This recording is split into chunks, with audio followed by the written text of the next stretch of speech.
ও সরস্বতী পুজো আজকে কি করবে আজকে? আলপনা দেবে। আর কি দেবে? অককল লিখবে? ওরে বাবা, তুমি বড় হয়ে গেছো। হ্যাঁ, তুমি লিখতে পারো? লিখতে পারো? একটু নাচ দেখাও তো একটুখানি। ও আজকে খুব আনন্দ করবে? মামার বাড়িতে? মামার বাড়িতে পুজো হবে? ও মা, আর কোথায় ঠাকুর দেখতে যাবে? এরকম করে বলো একবার। তুমি ভালো আছো?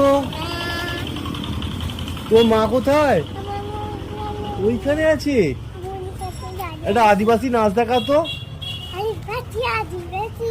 হ্যাঁ, আর বাবা